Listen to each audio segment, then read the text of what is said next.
Away they go then. 1,500 meters. 7.5 laps of the track, and it's slow. Nobody really wanted to go to the front and push it on. Although that's Blake Moore in the blue of Windsor Slough Eton who goes straight to the front and decides, well, if you guys want to make it slow, I don't. Neil Gourley in second place, looking quite comfortable in those long black shorts, yellow vest, and everybody sorting themselves out relatively early on, Hannah. I like this. I like an honest tempo. Instead of jogging like so many championship races, all of a sudden it's become quite healthy. George Mills in third place in that white vest of Brighton Phoenix.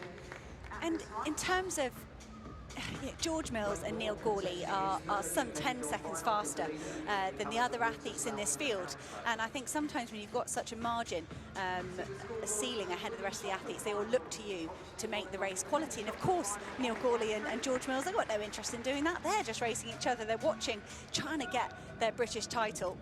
And it's great to see Moore take matters into his own hands and make it a respectable pace, because the slower a race is, the more unpredictable the outcome is, and Moore kind of wanting this race to go to the form book, I'm sure.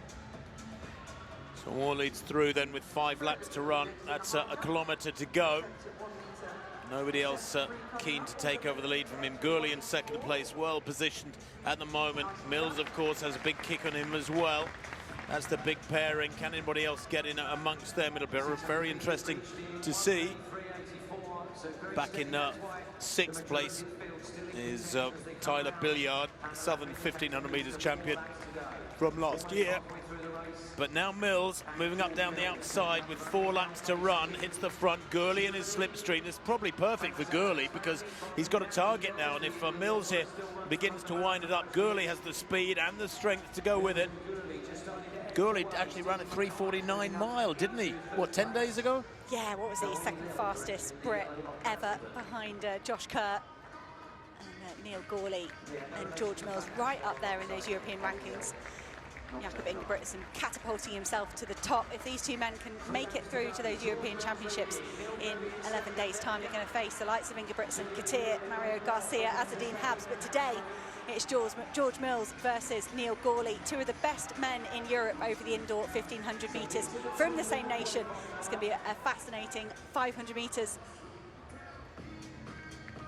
Mills then has injected significant pace over the last couple of laps. It's dragged himself and Gourley well clear of the rest. They come through now with 2 laps to run. They go through in about 2:48. What can Mills do here? Gourley has a big kick, we know that.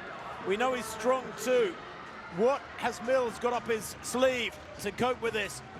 His dad will be watching this one. Gourley in second place, but the gap behind them is probably about 12 or 14 metres now. Lil back in third place. Ollie Lil is beginning to get a bit of daylight himself as they come towards the bell now. But this is significant. This is like championship racing in the Raw. This may be the case at the European indoors, although Ingebrigtsen likes to go out hard from the gun. But Mills down the back straight. Now has Gourley got the legs, the taller man kicks hard past Mills, and there's no reaction from Mills at this stage. Mills a very useful 800-metre runner, but hasn't got the speed here now. And Gourley pouring it on off the final bend. This is a lovely little pipe opener for him with those European indoors. 10 days away, takes the title and wins by what? Probably about 7 or 8 metres, maybe more, in 3:41 from George Mills. Third place there, coming through. It was very tight indeed. Early leader Moore. It was Moore, the early leader. Well, he got something, some return, a medal maybe for his early efforts. But Neil Gourley, well, the closing pace from him was irresistible. Never in doubt, really. Mills, I'm not quite sure what Mills thought he was going to do to I mean, he went quite hard for about 500 out, and I'd have left it a bit later, I think, because he'd run it out of himself here. Look, he was spent. He was, and I think I could tell from that penultimate lap, George Mills drifting to the outside of the lane, trying to make Neil Gourley run further, almost in desperate from George Mills, but you know, he has had a tremendous indoor season himself, George Mills, but Neil Gourley has just moved himself on such a level.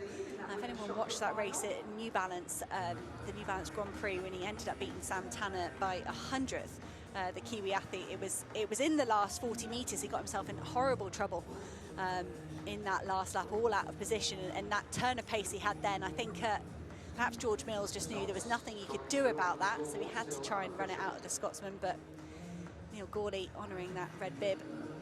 Well, let's have